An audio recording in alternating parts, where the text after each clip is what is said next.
Good morning, everyone, and welcome to the second day of the third edition of ICANN.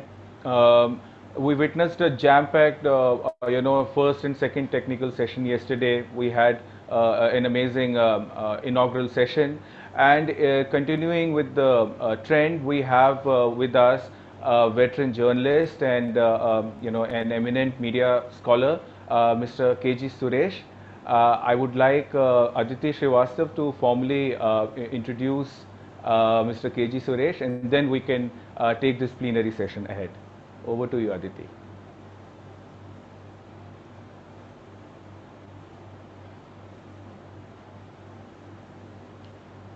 Aditi, you are not audible. Can you check your mic?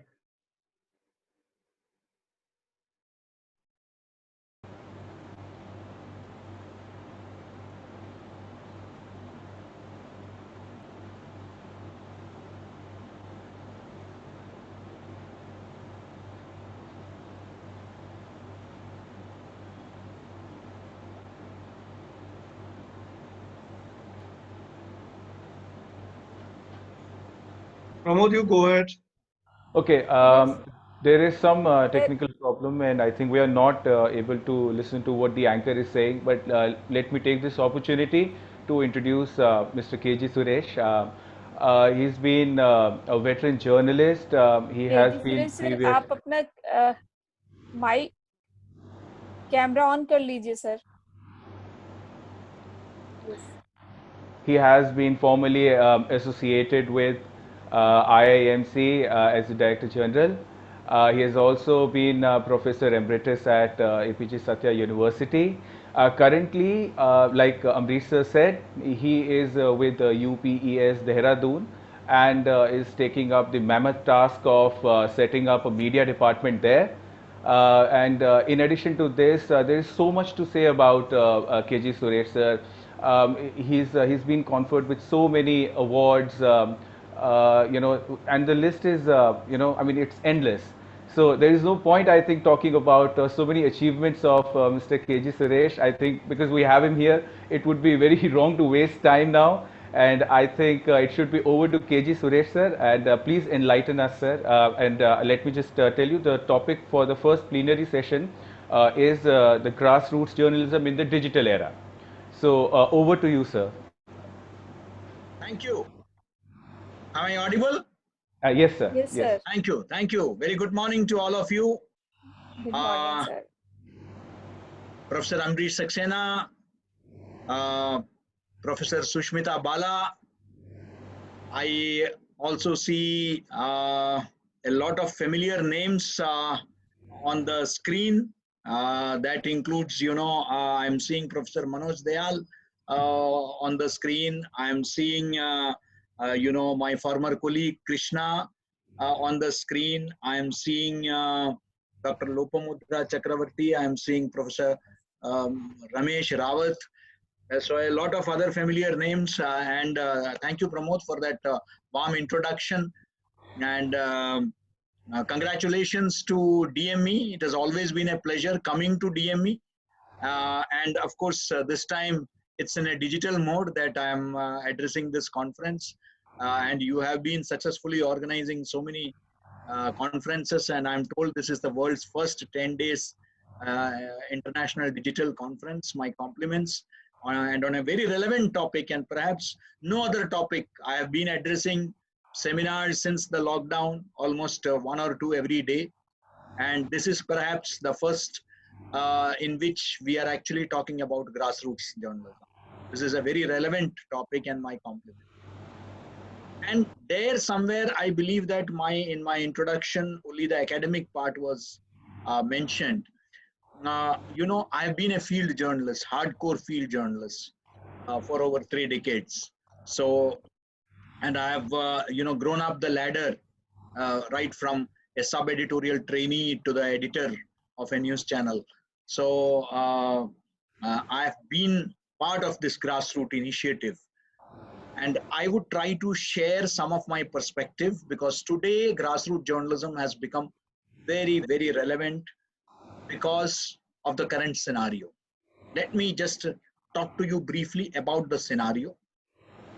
You see this migration crisis, huge migration crisis which has happened, where once again the focus has shifted to the rural.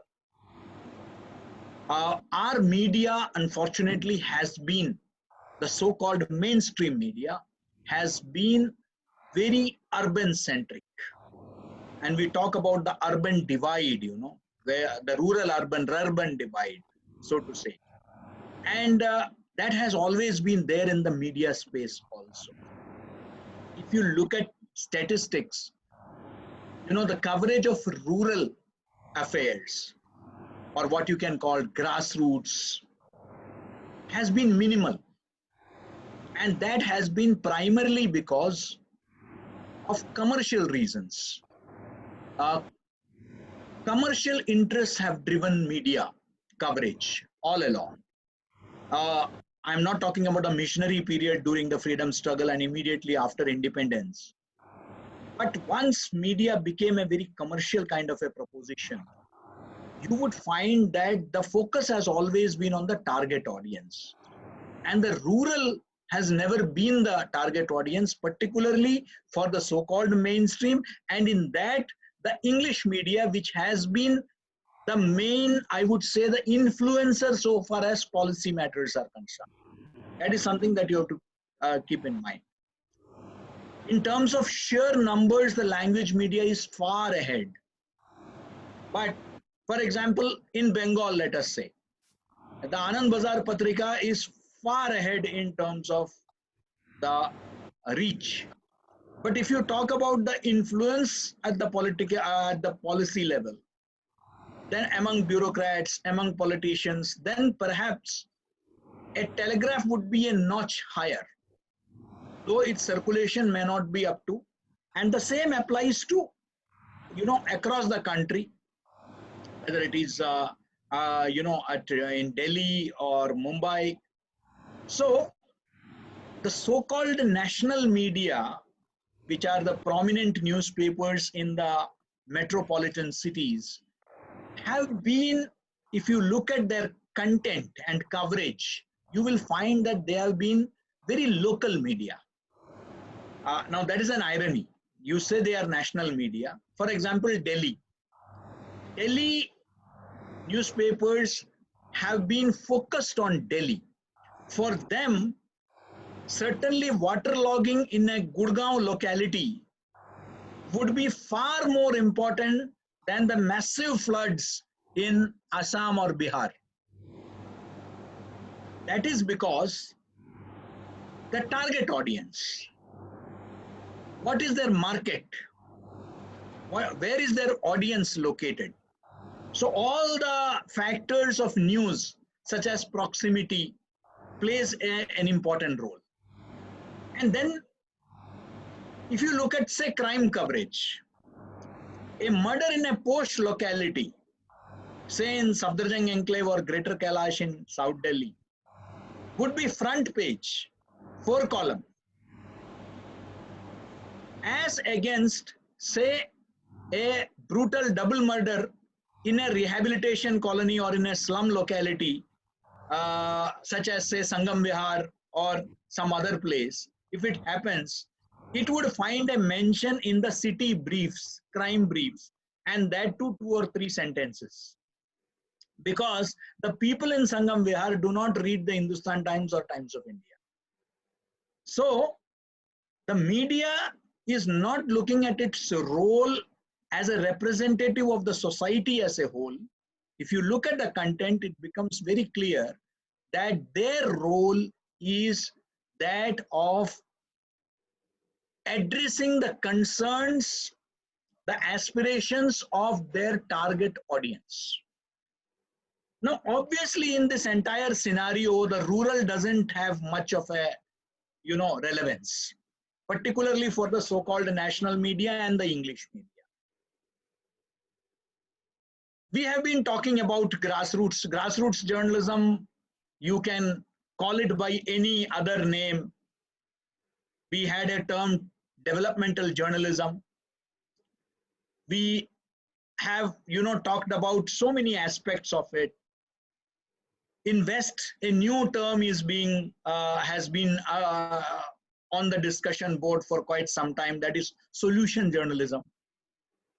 But grassroots journalism is about talking about the last man, about everybody, every citizen who is there, whose voice is not heard. Grassroots journalism is about becoming the voice of the voiceless. Now, there are some people who say that it is the Doordarshan or All India Radio or Prasar Bharati, which at least talks about the rural areas. I do concede, I've been part of DD, Prasar Bharati, so I don't deny that, the All India Radio or Doordarshan for that matter does not talk about that. But then is it journalism? They do create awareness about government programs.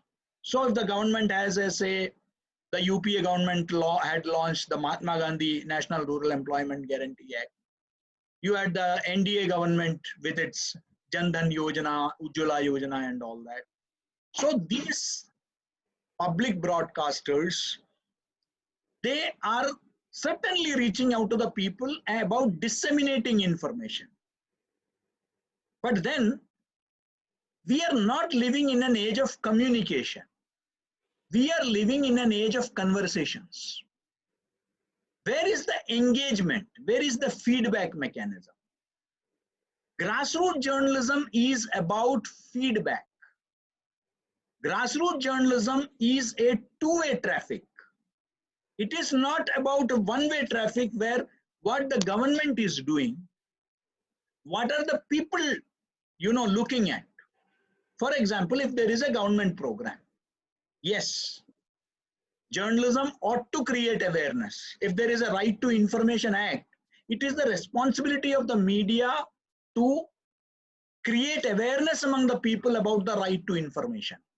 But, or for example, there are some schemes which recently the Prime Minister 2 days back only launched the Garib Kalyan Yojana, which is in 6 states in 116 districts across 6 states. Very ambitious program. Now, the question is that, yes, there will be a lot of coverage on that. But the point is that, or for that matter, the big package recently announced under about 50,000 crores were allocated under the Mahatma Gandhi National Rural Employment Guarantee Scheme. But the fact is that you will talk about it, but where is the feedback? Is it what is required by the people? That is the difference between the requirement and the policy. The gap between the policy, which is a top-down approach, and the requirement at the ground, that is number one. Second, the implementation. The government with all the good intentions, state and central governments would be, but then if you remember what Rajiv Gandhi had said long time back, that out of 1 rupee only 15 paise reaches the grassroots level. Now if that being the case, if it is 15 paise, maybe things have certainly improved. There's a direct benefit transfer, there are, transparency, RTI is in place, things have certainly improved. But what is the gap between the policy and the implementation? This is what journalism has to look at. And last but not the least, there are claims. made by state and central governments, which talk about the success of these missions, to actually do investigative journalism, to find out, based on research, based on feedback, whether at the ground level, has there been an impact? Has there been a change? Now that is what grassroots journalism is all about. You have to address the concerns, the aspirations of the local people, the people at large, small issues which may not be considered important at all. Forget about the national newspaper, even I'm talking about language media. Now, comparatively, yes, language media is more representative. In fact, there are many media students who have joined your conference. I would insist, and I used to insist as a media teacher, always, I have been teaching since 1996. And I have always insisted that along with English newspaper, the journalism students, media students should also read language papers. Yes. Because language papers actually reflect at least some of the realities, the harsh realities of the ground, what is happening.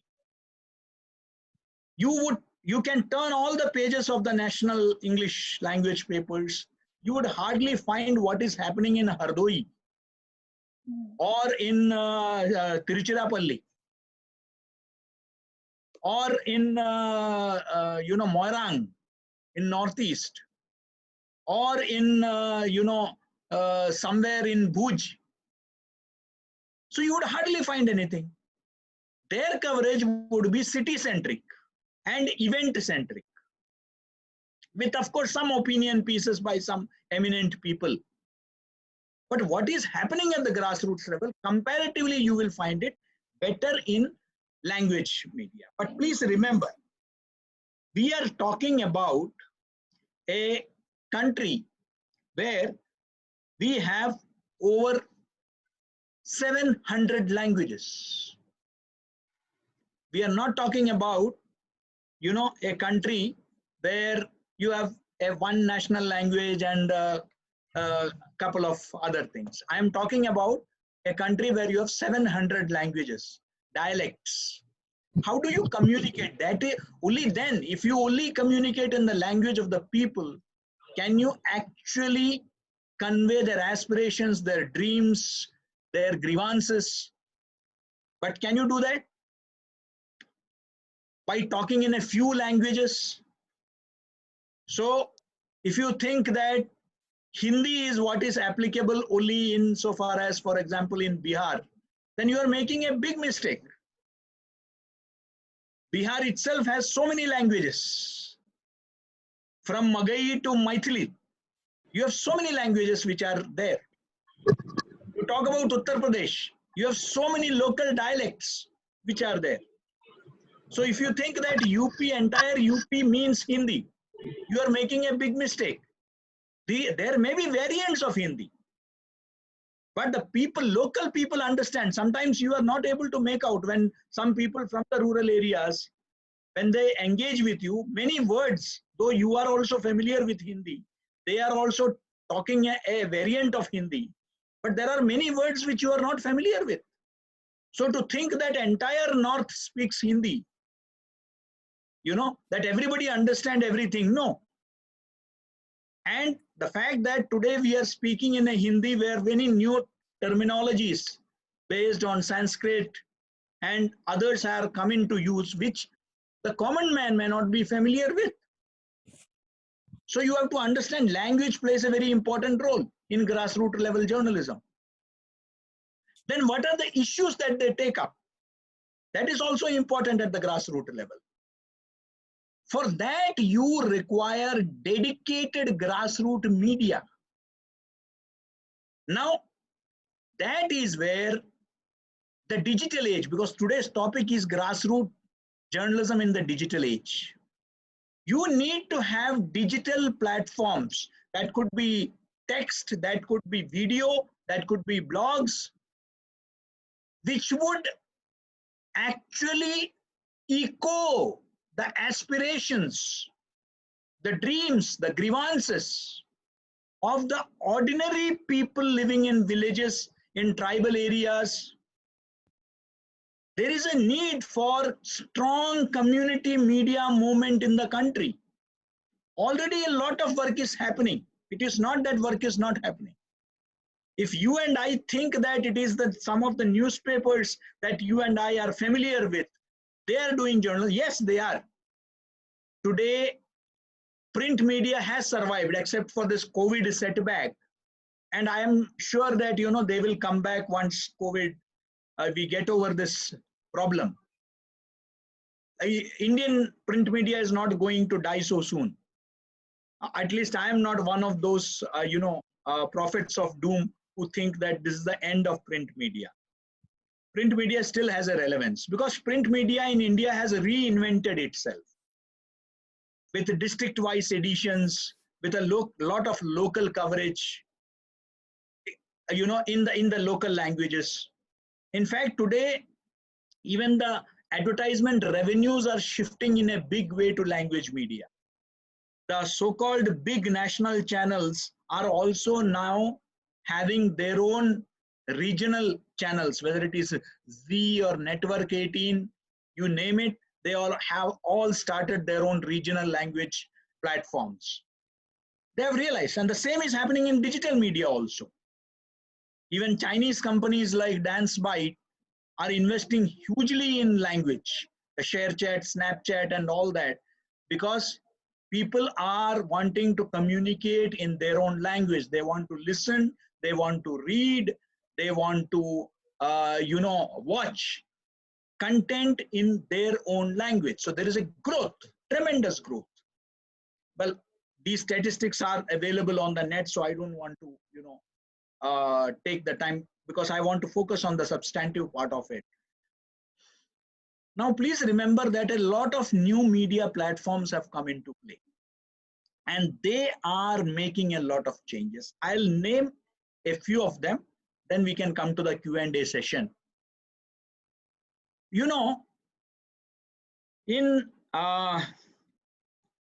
Mahoba, in Bundelkhand, the market, the local market, they needed a cooler to get cold water, drinking water.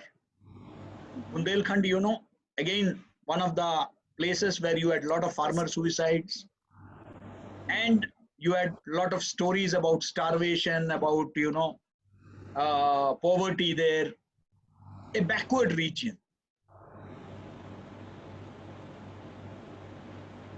Connecting UP and Madhya Pradesh. Now in that area,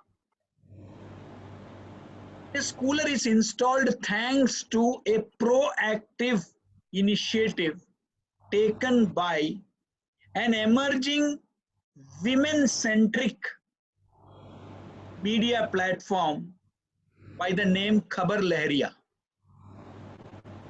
Now Khabar Lahariya is changing the way because it is not having those suited booted correspondents. They are the ordinary women folk from the villages who have been trained to collect and disseminate information.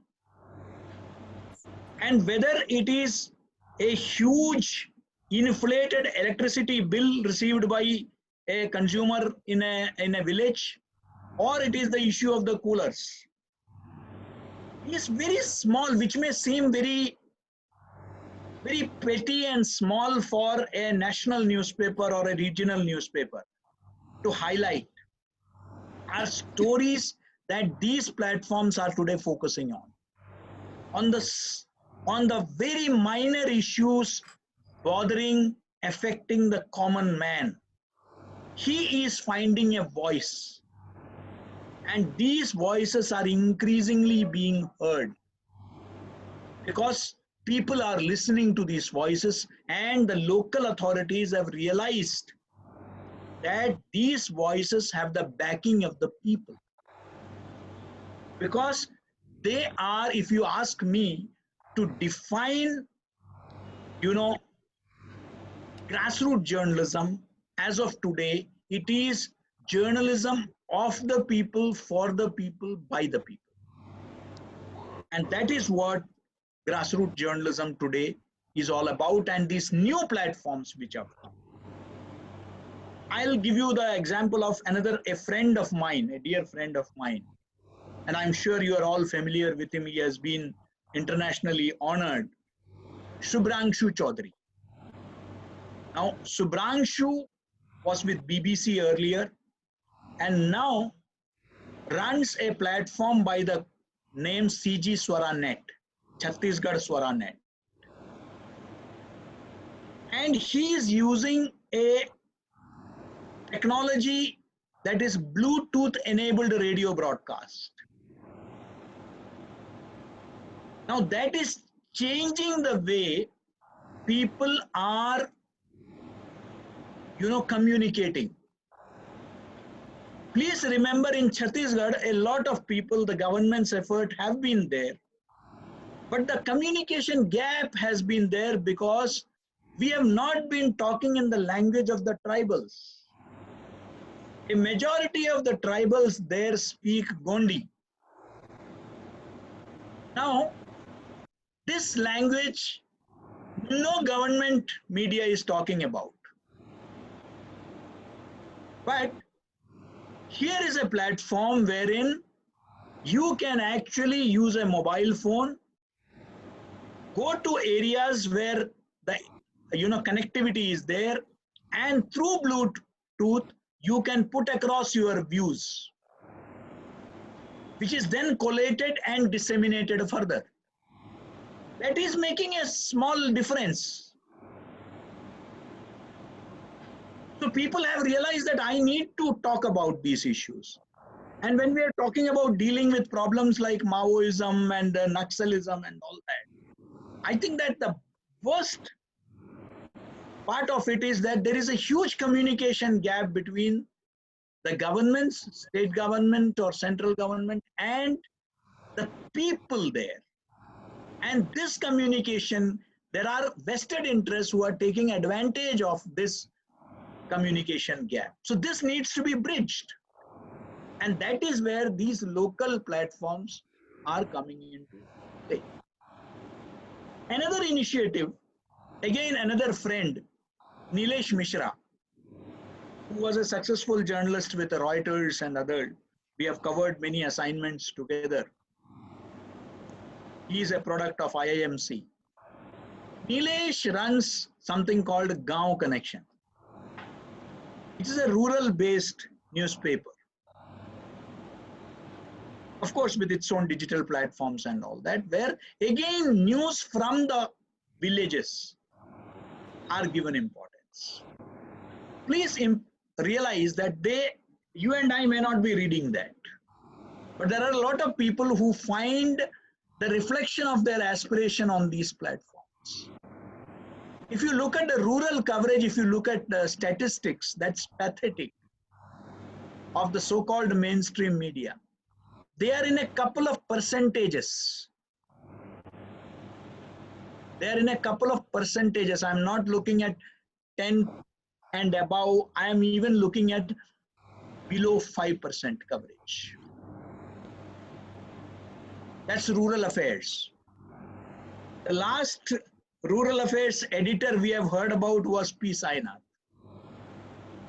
who wrote that very famous book, Everyone Loves a Good Rod, wherein he mentioned about how when the farmer suicides were happening in Vidarbha, only a handful of accredited journalists,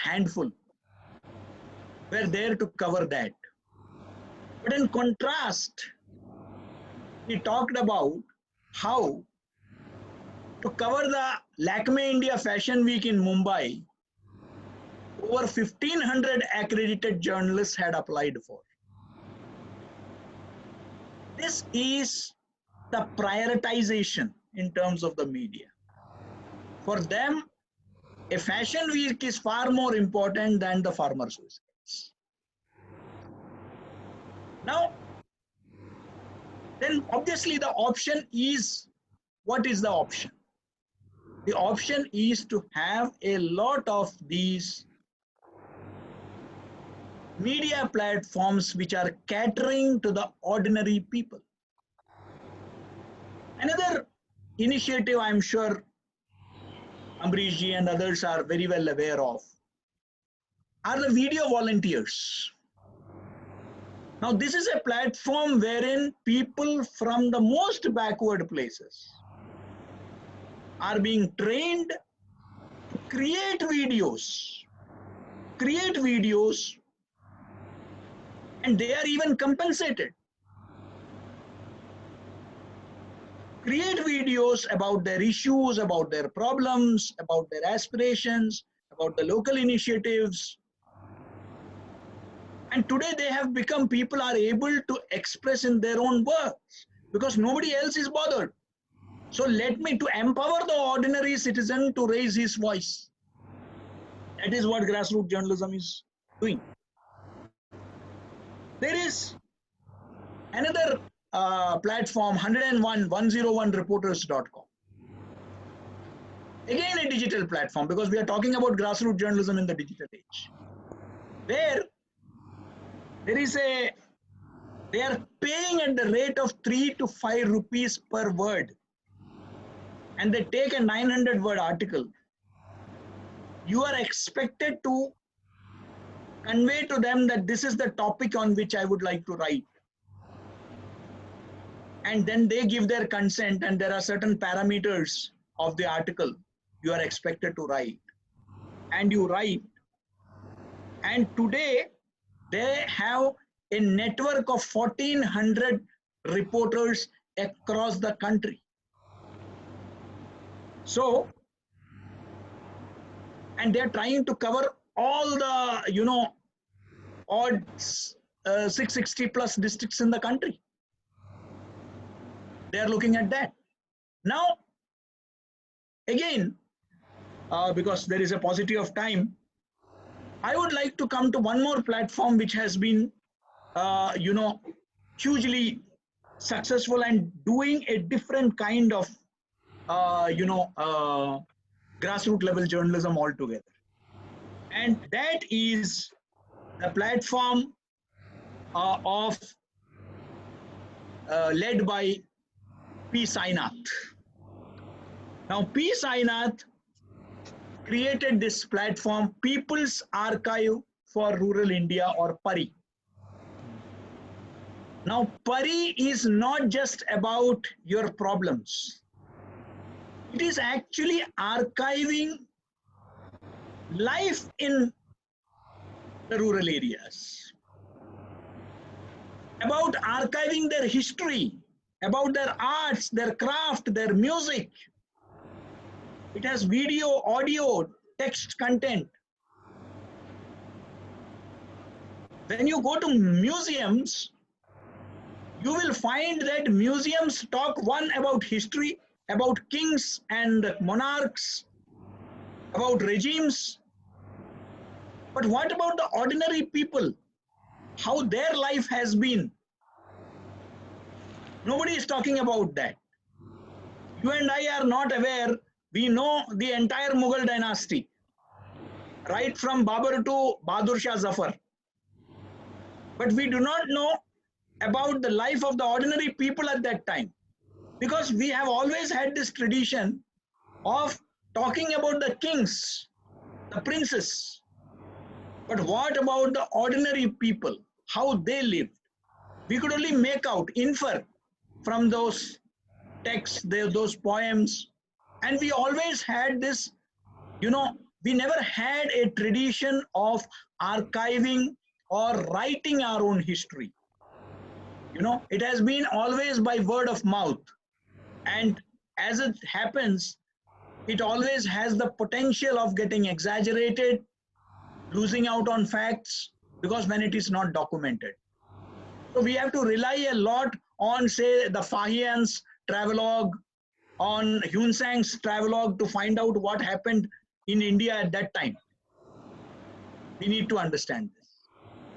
So it is important to archive, to document what is happening at this, for the ordinary people, how they are living, their folks and arts, their crafts, their transportation systems. Can you imagine that in the last couple of decades, many languages have died in this country? There are some languages who have only hardly a dozen speakers who speak in that language. Imagine the last of those speakers goes, that language is dead for us. Isn't it very important to archive them? There are so many art forms, there are so many local traditions, there are so many, things which have disappeared due to urbanization and modernization. I'm not romanticizing the villages. There are a lot of issues also in the villages. But our villages were pretty self-sufficient. They had their own economic system. Gram Swaraj was there. So I think that it is important to archive them. That is what Pari is doing. Now, these are some of the initiatives and this is not an exhaustive list of initiatives that I wanted to mention here. That will take a full day session. But what I wanted to mention are that in the digital era, please remember the positive, because I have always been a person with a positive outlook, optimist. I say that my blood group is B positive. So that could be the reason. I find that in this entire current scenario, if there is a ray of hope, even in terms of our economy, that is that this year we may have a bumper agricultural production. That is the only area of economy where you find that there is hope that we will have a bumper production this year. We will have a good monsoon, at least the predictions say so. So far, it has been good. That is going to be our savior. So it is the village which is again going to save us. Second, the internet penetration is increasing in the rural areas. Even the Prime Minister mentioned it 2 days back in his speech that, in fact, consumption of internet content has been on the rise and perhaps sometimes even more than what is happening in the urban areas. Now, this is something that is certainly going to boost the morale of these platforms. It is going to widen the outreach of these platforms. So I see a ray of hope there. And people, for them, I was reminded of this last KBC, Kaun Banega Karodpati, in which a woman who won the first, that crore, Amitabh Bachchan asked her, this lady who is a homemaker and a domestic help, asked her that, what is it that you want? So she said that this 1 crore to you can give to my family members. If you can provide me a smartphone, I will be really grateful. Now, the smartphone has become an aspiration. Once this smartphone, yes, there are issues like fake content and all that. We need to take care of that. But the fact is that there is a growing demand, growing usage of smartphones. 100%, almost 100% electrification has been done, but electricity supply, uninterrupted power and internet supply is an issue which needs to be taken care of. But people are today, even in villages, using a lot of internet.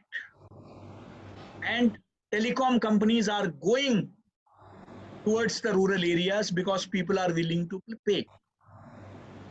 Now, this is positive. And that is where good content can really, and people are going for alternative platforms.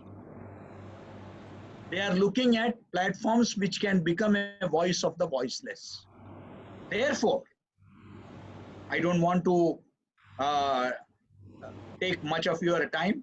I will conclude by saying that It is important that we in media schools also prepare our students for this. Development journalism is coming back, riding on the digital platform in a different mold altogether. Only that can make a difference, that can make an impact, because there is a growing literacy rate that is happening. There is a growing internet connectivity. There is a comparatively growing, compared to earlier times, a progression in terms of economics. There is an aspirational class which is no more satisfied saying that this is my karma, I have to be happy with whatever I got in this life. People are making efforts to improve their livelihoods, to improve their lifestyle. There's a growing awareness. There's a growing awareness about rights. People are asking questions. Now, this is a change. So, digital can be the catalyst in this scenario. And digital has an immense future in the rural areas, and the rural areas have an immense future in the digital horizon. So on that note, I will conclude. If there are questions, I will be happy to, answer. Thank you. I hope I have not taken much time. I request all the participants, those who may be having some question, to please put their questions in the chat box. I will read those questions out to sir, and sir will answer them.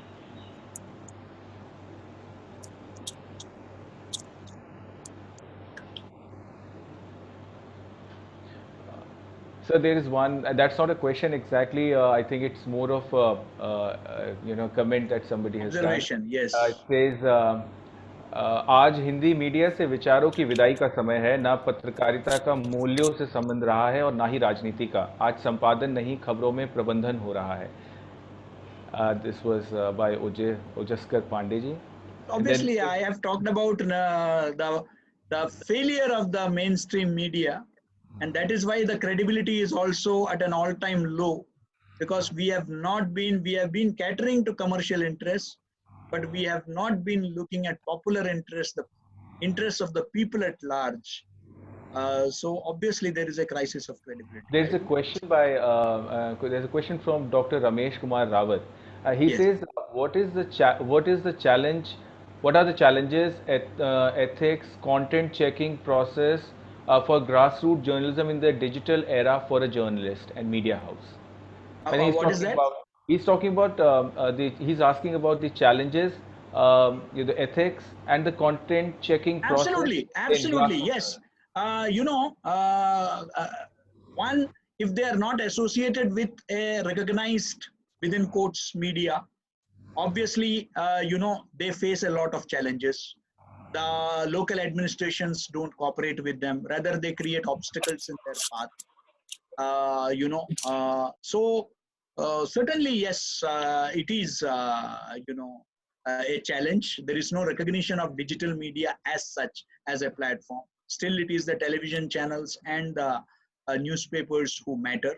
So there has to be a mindset change, in terms of the administration also, which needs to appreciate that today more and more people are switching over to the digital platforms. Here, I would like to also mention that, the very important role that can be played by community radios, even in the digital age, because I have had the opportunity to work closely with the community radio movement. I set up the Community Radio Empowerment and Resource Center at IIMC during my tenure, and we trained a lot of people in setting up community radio stations. In 2002, we had set a target of 4,000 community radio stations in the country. Unfortunately, we just have about 200 plus active functional community radio stations in the country. But if you look at some of the experiments like the Alfaze Mewat, or some community radio stations in Telangana and Andhra Pradesh, they are doing a wonderful job, in fact, even taking education to the grassroots level. So I believe that again, community radio can play an important role So yes, I do agree that there are challenges. This is an evolutionary stage for the grassroots journalism in the new platforms. So it will take some time certainly to gain acceptance and recognition. Sir, we have two questions. One is from Asad Nizam sir and one from Dr. John Babu. The first question is, please discuss the emerging sustainability models in grassroots journalism. And the second question from Dr. John Babuji is that are the services of community radio, do they come under grassroots journalism? Well, grassroots journalism in the sense that they address, let me first address the community radio aspect. They address concerns of the community. They try to, again, I use the term solution journalism. So it is looking at local solutions which are available. So yes, education, going to schools, school buildings not in a good shape, say COVID, there is a lockdown. There are areas like science and mathematics where local students are facing a problem. So they organize classes, special classes, tutorials in those subjects for the benefit of the local audience. So they are looking at solutions rather than just problem-centric, problem-oriented journalism, where only to highlight the problems and looking at administration only for all the solutions. Rather than that, they are looking at local solutions which can be provided to the people at large in the local areas, rather than always looking only up to the administration, which is not always responsive necessarily. And second was about the viability of digital platforms. Absolutely. Right now, though, you have NGOs which are funding most of them, Good Samaritan, so to say. But gradually, I think that the local people, when they find that, it is worth it, and these are platforms that can actually redress their grievances or help in redressal of their grievances, they will also start supporting these initiatives. Some people are supporting, so it has to be a crowdfunding kind of initiatives where you can't expect much subscriptions from the people at large. But certainly, yes, these are platforms where you don't have journalists who are actually paid in lakhs. They are mostly working on volunteerism. It's a voluntary backed where, yes, some platforms, as I mentioned, 101reporters.com, they do pay, a certain amount. But by and large, it is based on volunteerism, where, yes, maybe some compensation is made, but it's not based on salaries. It's a popular voice where people are trained to raise their voice, so that is it. So those kind of infrastructural costs are not huge compared to, say, a television network or a newspaper. So that way also economy. And then certainly, like for example, I mentioned about Pari. So Pari may be, engaged also in involving the local artisans in producing local art and handicrafts, and a platform is provided to sell them so that it becomes financially sustainable. That is also there. So you have different kind of models that are being followed. So there's a question from one of our students. He says, mainstream media has very little interest in the everyday lives of the people, and this topic does not captivate them. So do you think... what is it? Can you repeat that? He says that mainstream media has very little interest in everyday lives of the people. Absolutely. And it does not captivate them. So do you think making it part of the curriculum can change these things in order to make students more aware about the rural India? Well, you see, I don't know whether situation will change because these are all commercial holdings, and there are vested commercial. Whether they will change, I don't know. Maybe tomorrow when they realize that rural is where the market is, as economically rural areas, for example, today you have all this migration and huge number of people have shifted to, to the rural areas. And now, if you look at the Garib Yojana launched by the Prime Minister, the whole idea is to make available local opportunities for them. for employment generation, for skill training, so that the local areas now in Chennai, for example, this summer is the worst season when water is a big problem there. Now, pump sets. These pump sets used to be taken care of by laborers from the migrants from the north. Now they have all migrated. Now what is happening is that the Tamil Nadu government is now skilling the local people to, to work on these pumps. Now they are creating local expertise. So obviously there will be a shift, a focus to the local areas where the skilled artisans, skilled workers who have shifted to the local areas. So sometimes there is a blessing in disguise. So you saw a reverse migration now from the cities to the villages.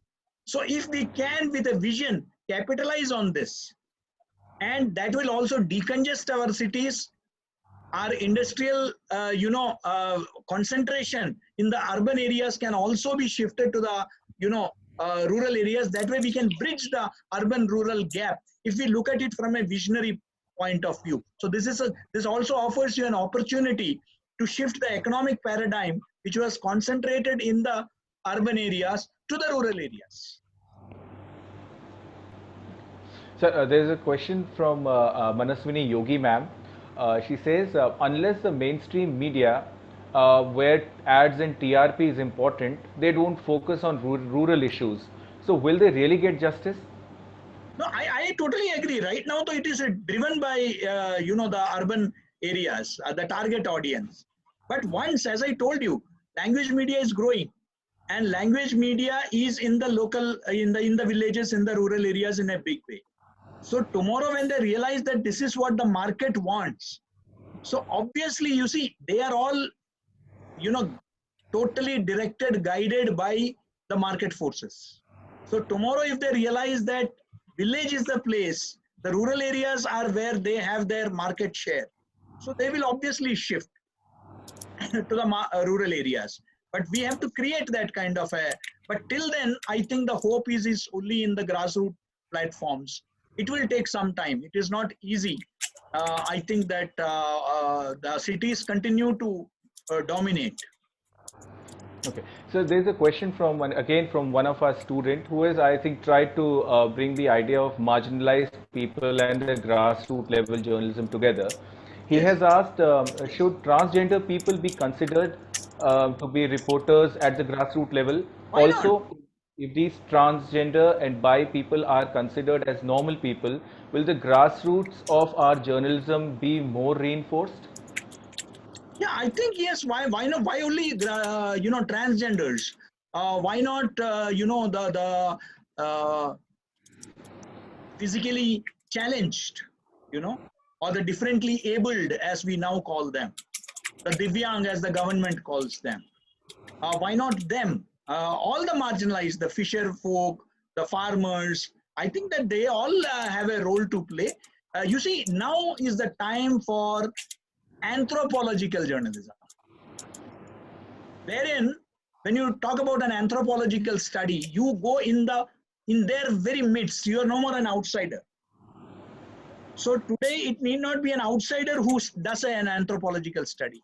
It can be somebody from the inside only who actually becomes the reporter, the voice, So you don't have to be a journalist who has to commit some crime to get into a prison to report what is happening in the prison. You can be a prisoner who can be actually reporting what is happening inside the jail. So I think that we should be looking at that model to prepare people within the communities who can actually voice the concerns, aspirations of their, community. I think we need to raise those voices, groom those voices. True. I mean, is there any more question? I mean, I request Yeah. I want to say something, Professor Suresh. Yes. It was definitely a very nice presentation, but then I have a query. The way the the journalism is moving towards grassroots, and we are having the use of the technology that has made the task easy. And you gave some very right examples to prove this point. But what do you feel if this continues to happen? Uh, will it impact the mainstream media, what we call the mainstream media or the conventional media or the big media?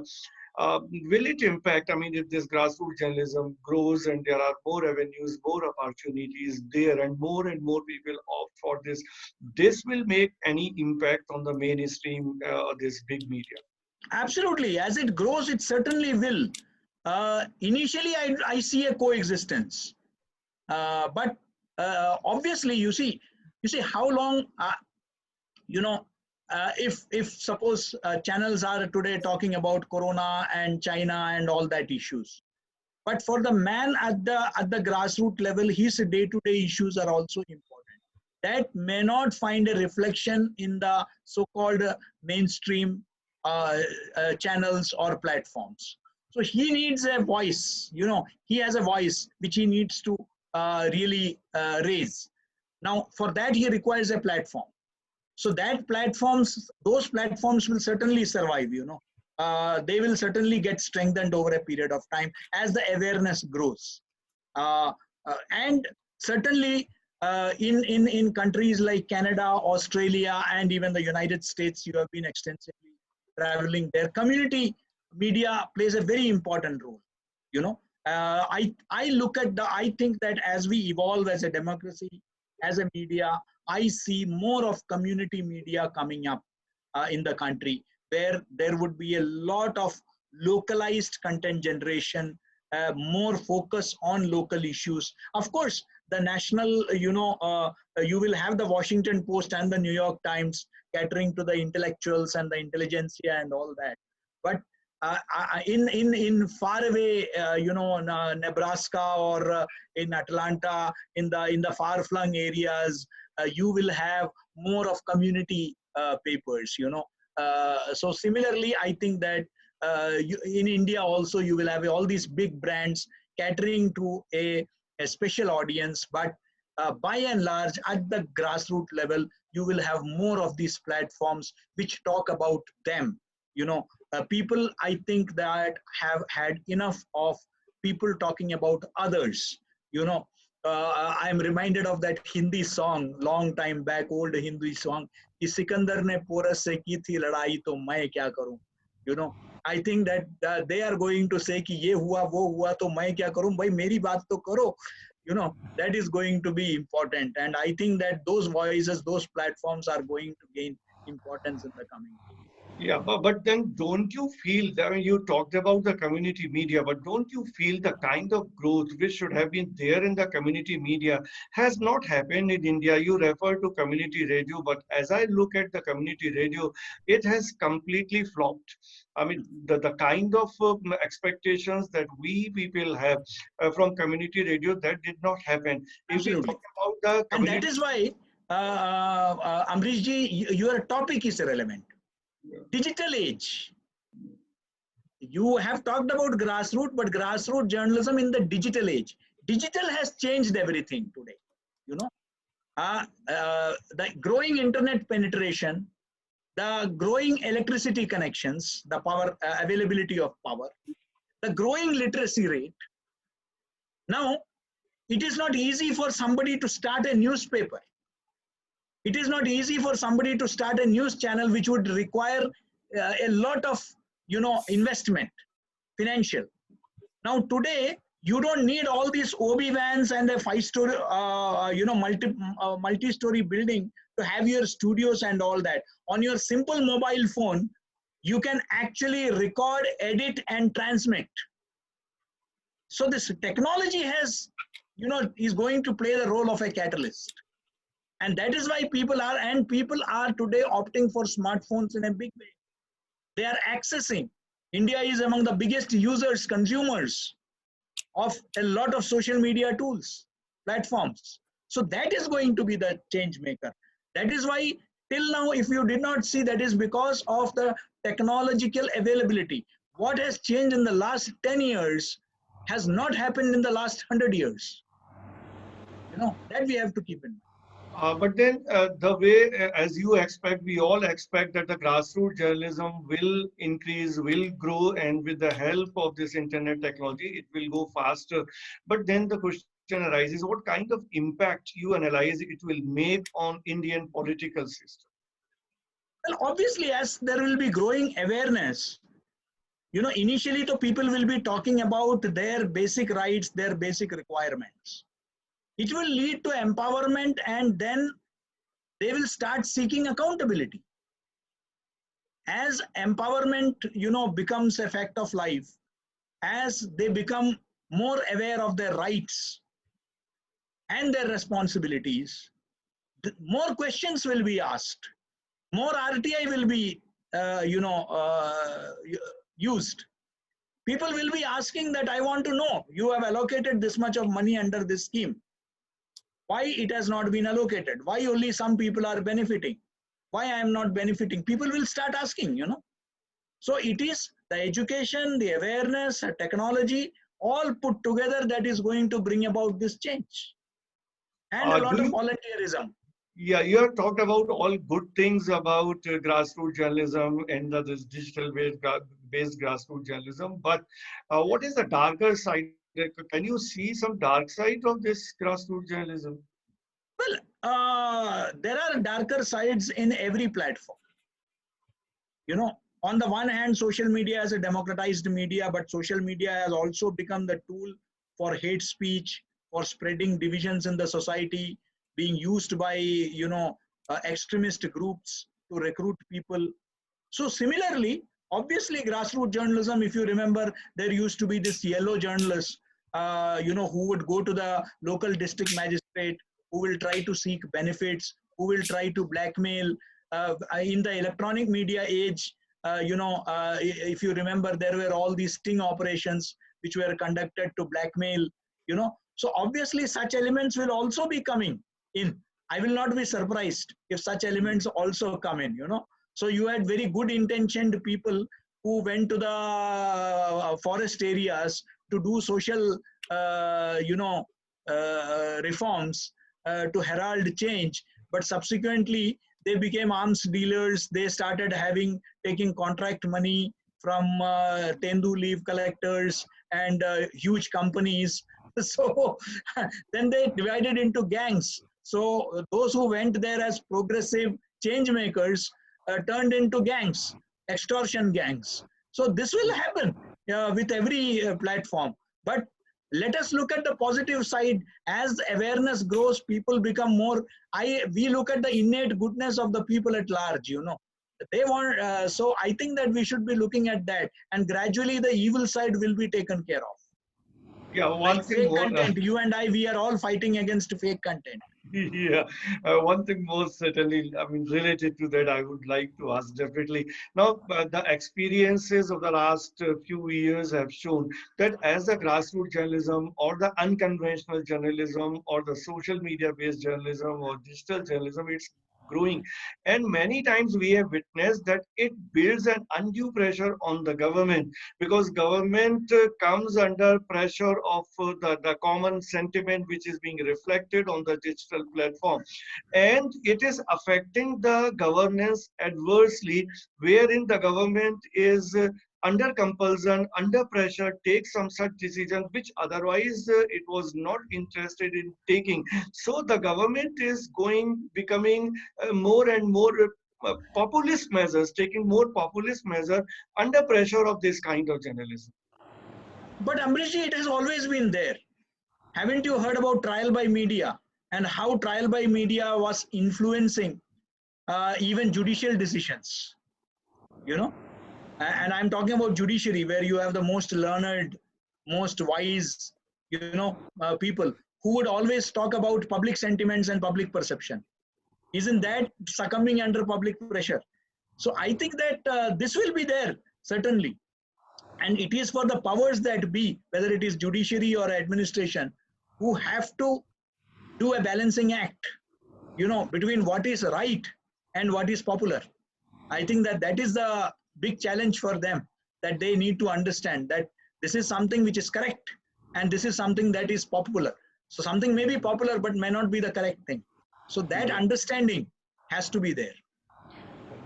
So there is a So very thank you relevant. very much, Professor KG Suresh, for talking to Wanted us. to, yes. So there is one question, and I Yeah, found it yeah, very yeah, relevant. It Pramod. says, we saw that a local reporter who reported about the fault in the midday meal in Mirzapur in UP, and after that the reporter faced many challenges from the authorities.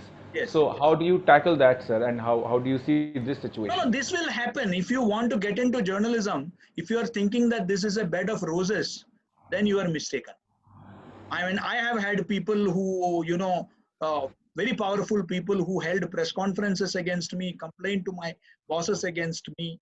But it depends on the strength of the editorial. Unfortunately, today in mainstream media, editorial has become, the editor, the institution of the editor has been marginalized.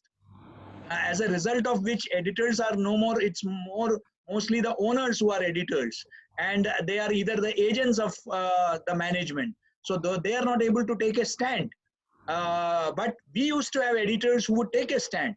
I remember my boss, saying that I stand by my reporter.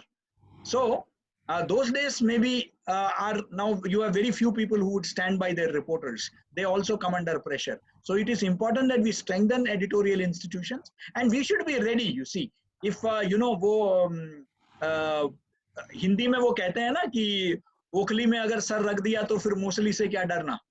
तो अगर journalism में घुस गए तो फिर ये सब complaints ये देखिए, but it is unfortunate. I would look at, had I been, I was also part of the government. I would say that if I am in the government, I should be looking at feedback as something that is healthy, that will help me improve my governance and administration. You know, unless, of course, somebody is doing by design as part of an agenda, a political agenda or ideological agenda, if somebody is targeting you, that is different. But if there is a genuine problem that has been brought to your notice, I think the responsible government should also be looking at it as a feedback and not as looking at it as something which is antagonistic, which is against your. It is in your own interest to take the feedback. Unfortunately, the emphasis, unfortunately, has never been on the feedback. It has always been a one-way traffic. Are there more questions, Pramod? No, sir. There is no question. There was just one small question from RK Singh, sir, who said, if not, we know that community radio is not successful. How about the internet radio for grassroots journalism? Well, certainly, I won't say so far community radio has not been successful because there are hindrances. Governments are also trying to make a single, because you have to approach the Information and Broadcasting Authority Ministry, you have to approach the Telecom Ministry. I mean, so many people were involved in that, and the usage is now limited. Not anybody can run a community radio station. It has to be an educational institution or it has to be an NGO. So there are limitations. But yes, internet radio is something, again, as I said, that as data bandwidth increases, enhances, certainly internet radio today, podcasts have become very popular. Audio streaming platforms are becoming hugely popular. So certainly internet radio also has a great future. But as I said, sitting in Delhi in your air conditioned room, you are not going to succeed much. You have to be right there in the heat and dust. You have to be there with the people. You have to be in their midst to make grassroots journalism much more relevant. Without doing that, sitting in your air conditioned rooms in the cities, you won't be able to do grassroots journalism. And you need people from within communities who should be your partners in that. So we are moving towards the conclusion of the session. So thank you, Professor KG Suresh, to be with us and to speak on such a relevant topic, and the way the questions came and you handled the questions. So all such aspects have also been touched upon, which were otherwise not easily understood by the people. Obviously, the future is that only. I also believe in that, because unless we have the strong grassroots journalism, our democracy will not be strong. whatever shortcomings we find in our governance system, that is only because of the institutionalized media, which is in the hands of the corporates. So if corporates are handling everything, then obviously it's very difficult to go ahead with this kind of journalism. Pramod, I hand it over to you. And before that, if Dr. Susmita Wala would like to say something, to add something. Okay. Bala ma'am is there.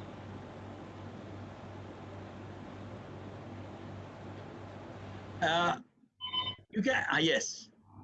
Yes. As usual, your session is very informative. मुझे केवल एक बात कहनी है कि अगर हमारी grass root journalism और लैंग्वेज जर्नलिज्म की जब हम बात करते हैं, तो उसमें हमें सेंट्रल, स्टेट एंड कम्युनिटी सबका हेल्प चाहिए होता है, सबका कोऑपरेशन चाहिए होता है, तभी हम कुछ कर सकते हैं. बिकॉज मैंने भी देखा है कि रूरल एरियाज में बहुत प्रॉब्लम होती है. आपकी इलेक्ट्रिसिटी की प्रॉब्लम है. हम डिजिटल मीडिया की जब जहां तक बात करते हैं, तो जहां लाइट नहीं है, इंटरनेट नहीं है, तो हम डिजिटल मीडिया को कैसे सर्वाइव कर सकते हैं. तो ये सारी हेल्प तो सेंट्रल एंड स्टेट लेवल के पास के साथ होगी, कि हेल्प होगी, तभी हम सोसाइटी एंड कम्युनिटी की हेल्प के साथ उसे आगे बढ़ा सकते हैं. नहीं, बिल्कुल, इसमें तो कोई दो राय नहीं है डॉक्टर सुष्मिता, कि देखिए आज स्टडी एट होम आज रूरल एरियाज में उतना सक्सेसफुल अभी भी नहीं है. और केरल जैसे एक प्रदेश जो 100% लिटरेसी है, वहां वो लोग school study at home schools के द्वारा ऑनलाइन एजुकेशन नहीं करवा पा रहे हैं, क्योंकि दो इश्यूज हैं वहां. वही uninterrupted bandwidth, uninterrupted power supply and availability of smartphones. ये चीजें बहुत जरूरी है.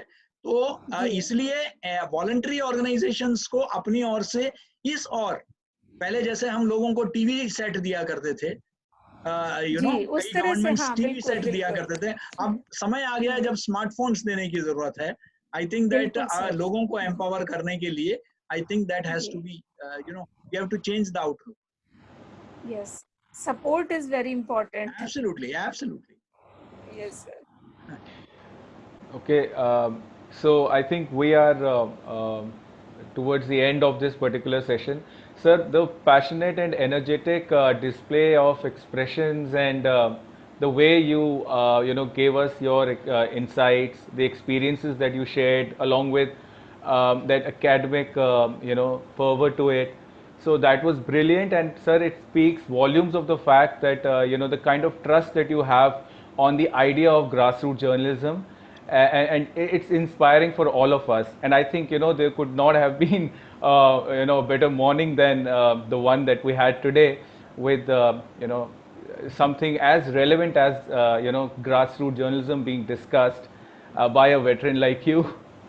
So thank you very much, Pramod. sir. Thank you. It was a subject. It is a subject very close to my heart, and I am passionate about. Yes. And thank you to ICANN for providing me with this platform to talk about this subject. And as usual, ICANN is one of the most relevant media forums platforms in this country. And congratulations to the organizers. Thank you. And at the end, I would like to make an announcement that immediately after this session, we have a technical session, and that technical session is being chaired Dr. Ruhi Lal, who is from MIT University, and the co-chair in this session is Dr. Pooja Arora. So within moments, we will going to start technical session 3 of ICANN 3. Thank you all. Thank you, sir. Thank